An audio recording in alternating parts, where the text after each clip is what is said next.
Welcome back in fans. स्वागत है आप सभी का ब्लिच के एक और नए पार्ट में। अगर आप लोगों ने अभी तक इसके पिछले पार्ट को नहीं देखा है तो उसका लिंक आपको डिस्क्रिप्शन बॉक्स में मिल जाएगा, तो याद से उसे देख लेना, नहीं तो ये पार्ट कुछ भी समझ में नहीं आएगा। और अगर आप लोग मेरे चैनल पर नए हैं तो मेरे चैनल को सब्सक्राइब करके वीडियो को लाइक करना मत भूलना, ताकि आप सभी का सपोर्ट मुझे मिलता रहे। तो खैर देरी ना करते हुए शुरू करते हैं आज के इस वीडियो को। तो अब मायूरी के ड्रग या फिर कहो मायूरी के इल्यूजन में जायला टोटली फंस चुका था, जिसके बाद हम इनर वर्ल्ड में जायला को देखते हैं, जहाँ पर 1-2 साल नहीं बल्कि भाई 1000 साल बीत चुके थे और जायला वही का वही स्टैचू बनकर खड़ा रहा। और क्योंकि अब यहाँ पर काफी समय बीत चुका है तो जायला की एज भी काफी ज्यादा बढ़ गई है, जिससे उसका शरीर बुढ़ापा में बदल गया। और अब जायला इतना ज्यादा टॉर्चर हो चुका था कि अब वो सिर्फ मरने का ही इंतजार कर रहा है। वो इंतजार कर रहा है कि मायूरी की वो ब्लेड आके कब उसकी दिल को चीर देगी और उसे इस दर्द से मुक्त करवा देगी, क्योंकि वो 1000 साल से भी ज्यादा से ऐसे ही मायूसी में दर्द में खड़ा रहा, जो कि अब उससे झेला नहीं जा रहा। लेकिन आप सभी को पता है कि प्रेजेंट टाइम में अब तक शायद 30 सेकंड भी नहीं बीते होंगे और एट द एंड मायूरी अपने जान पट्टू को जायला के शरीर पर घुसा देता है और जायला से कहता है कि जायला ने तो कहा था कि वो ही इस दुनिया में परफेक्ट है, लेकिन अब उसका क्या हुआ? वो अपनी परफेक्शन क्यों नहीं दिखा रहा?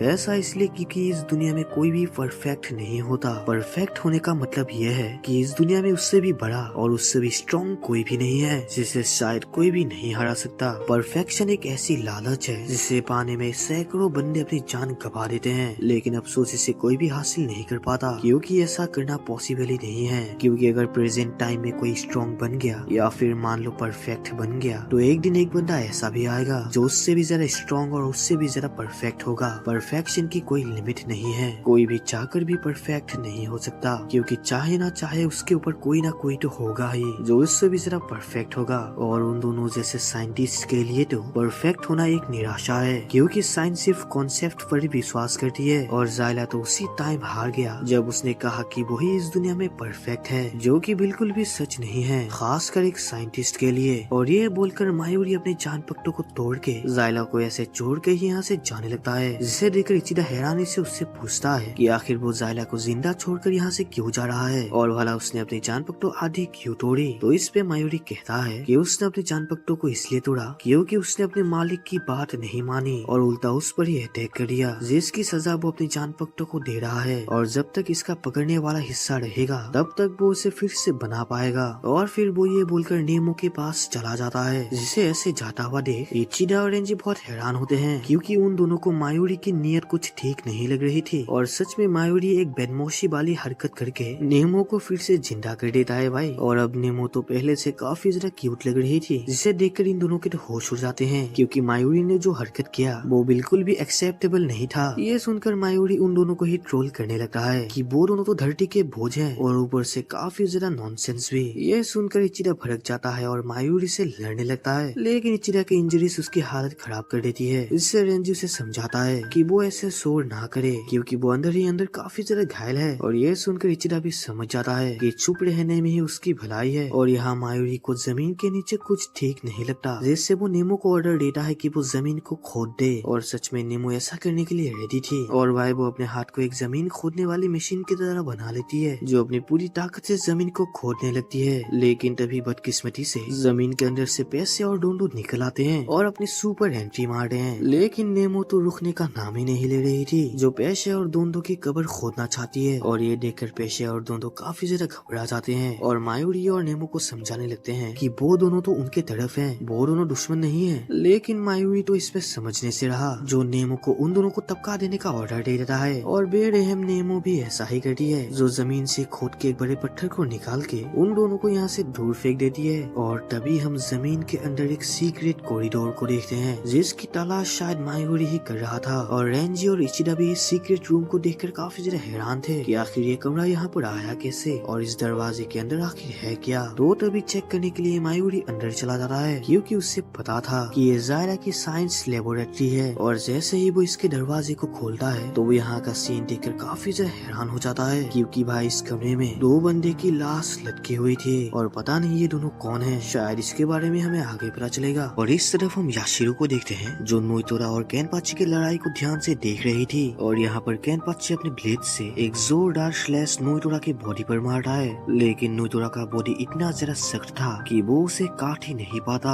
और इस मौके का फायदा उठाकर नोइतोरा केनपाची के बॉडी पर एक बड़ा कट लगा देता है, लेकिन इसके बाद भी केनपाची हार नहीं मान रहा था, जो बैक टू बैक नोइतोरा के ऊपर अटैक करता जाता है। लेकिन अब जो भी हो, घायल होने की वजह से केनपाची थोड़ा कमजोर हो गया था। तो नोइतोरा उसके जान पट्टों को पकड़ के उससे कहता है कि केनपाची चाहे जितनी भी कोशिश कर ले वो उसके बॉडी को नहीं काट सकता, क्योंकि नोइतोरा का जान पट्टो पूरे एस्परा में से सबसे स्ट्रॉन्ग जान पट्टो है और उसकी बॉडी सबसे ज्यादा मजबूत है, जिसे कोई सोल रीपर की ब्लेड तो कभी नहीं काट सकती। और नोइतोरा की ये बात सुनकर इचिगो भी कंफ्यूज हो जाता है कि आखिर भला अब केनपाची उसे हराएगा कैसे। और इस तरफ हम इचिरा को देखते हैं जिसे जोर जबरदस्ती नेमो पकड़ रही थी, क्योंकि अब मायूरी उसे ठीक होने का एंटीडोट देने वाला है। लेकिन इचिरा ऐसा करना नहीं चाहता, क्योंकि मायूरी जिस एंटीडोट का इस्तेमाल करने वाला है वो उसका नया प्रोजेक्ट है और उसने अब तक ये किसी के ऊपर टेस्ट भी नहीं किया। तो इस एंटीडोट से इचिरा के ठीक होने का चांस सिर्फ 20% ही है और बाकी 80% चांस ये है कि उसका रूप पूरा ट्रांसफॉर्म होके एक जानवर में बदल जाए, जो कि इचिरा बिल्कुल भी होने देना नहीं चाहता। तो वो यहाँ से भागने की कोशिश करता है और उसे ऐसा करता हुआ देख नेमो उसे और जोर से जकड़ लेती है। लेकिन अब नेमो के फुटबॉल्स इचिरा के काफी ज्यादा पास थे, जो देखकर वो घबरा जाता है। लेकिन नेमो का इरादा तो कुछ और था, वो अपने माउंटेन्स के प्रेशर से ही इचिरा को जकड़ लेती है और उसे हिलने भी नहीं देती। तो इस मौके का फायदा उठाकर मायूरी अपने इंजेक्शन को निकाल लेता है, लेकिन तभी रेंजी उससे कहता है कि मायूरी इचिरा को छोड़कर वो एंटीडोट उसे पहले लगाए और उसे ठीक कर दे, क्योंकि वो जल्दी ठीक होकर लड़ाई में मदद करना चाहता है, क्योंकि यहाँ पर और भी एस्परा है जिनसे लड़ना उनके लिए काफी मुश्किल होगा, तो उसे लड़ाई के लिए जल्दी तैयार होना होगा। लेकिन इस पे मायूरी कहता है कि रेंजी को ऐसा करने की कोई जरूरत नहीं। ये सुनकर रेंजी भी हैरान हो जाता है कि आखिर मायूरी ये सब क्या बोल रहा है, क्योंकि यहाँ पर तो चारों तरफ सिर्फ खतरा ही है। तो इस पे मायूरी क्लियर करता है कि रेंजी को इस लड़ाई में मदद करने की कोई जरूरत नहीं पड़ेगी, क्योंकि इस पूरे फील्ड में सिर्फ एक ही बंदा लड़ रहा है, जो कि केनपाची जराकी है और वो इचिगो की मदद करने के लिए गया है और उन्हें किसी ऐसे की मदद करने की कोई जरूरत नहीं जो कि खुद एक टॉप हो।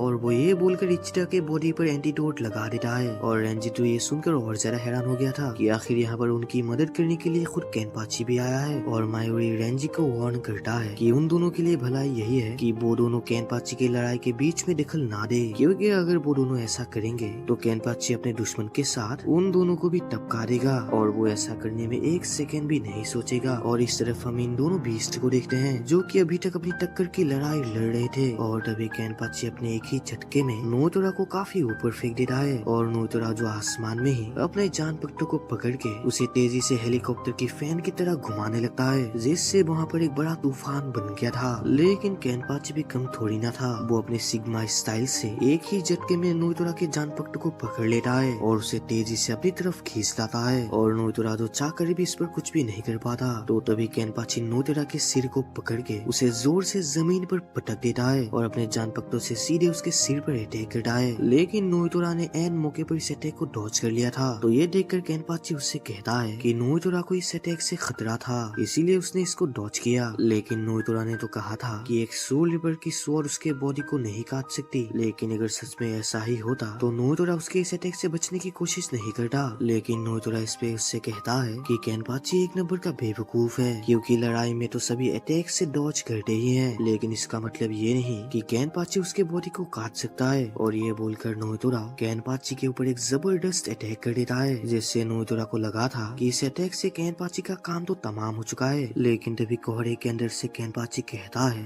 मैं सोल सोसाइटी में बहुत बंदों से मिला हूँ और उनमें से ऐसे बहुत लोग हैं जिनसे मैं लड़ा हूँ, और मुद्दे की बात तो यह है कि उनमें से ज्यादातर ने कहा था कि मेरी तलवार उन्हें नहीं काट सकती, लेकिन अफसोस मैं उनके बॉडी को तो नहीं काट पाया। लेकिन एक ऐसी जगह है जो कि बिल्कुल नर्म होती है और उसे काटना भी बिल्कुल आसान होता है, और वो पार्ट है उनकी आँख। और भाई हम केनपाची को देखते हैं जिसने नोइतोरा के जान पट्टों को अपने हाथ से पकड़ा हुआ था। और भाई ये बोलकर केनपाची अपने जान पट्टों को सीधे नोइतोरा के आँख पर घुसा देता है। और ये देखकर इचिगो और ओरी में तो शौक में पड़ गए थे, क्योंकि हमला अचानक हुआ ना। और अब नोइतोरा केनपाची के जान पट्टों पर लटका हुआ था, लेकिन इसके बाद भी नोइतोरा हार नहीं मान रहा था, जो केनपाची के हाथ को पकड़ के सीधे अपने हाथ को केनपाची के चेस्ट पर घुसा देता है। और ये इतना फास्ट होता है कि केनपाची उसे सेंस ही नहीं कर पाता। और अब नोइतोरा के इस अटैक से केनपाची काफी ज्यादा घायल हो गया था। और अभी नोतोरा केनपाची से कहता है कि केनपाची चाहे जितनी भी कोशिश कर ले वो उससे सपने में भी नहीं काट पाएगा। और फिर नोतोरा अपनी आँख की पट्टी को हटा देता है, जहाँ पर भाई उसकी एक आँख थी ही नहीं, ये तो होलो का होल था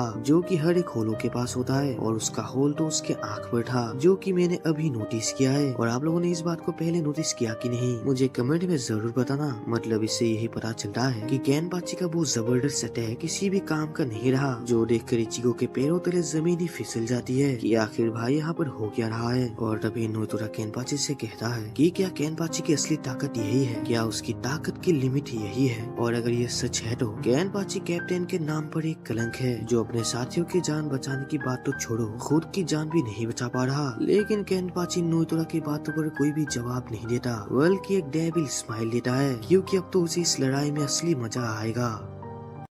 तो ब्लीच का ये कमाल का पार्ट यहीं पर खत्म होता है। बाय द वे, अगर आप लोगों को ये पार्ट पसंद आया तो प्लीज वीडियो को एक लाइक कर देना और कमेंट में अपना रिव्यू जरूर बताना, और चैनल को सब्सक्राइब करना तो भूलना ही मत। मिलते हैं अगले और नए वीडियो में, तब तक के लिए बाय।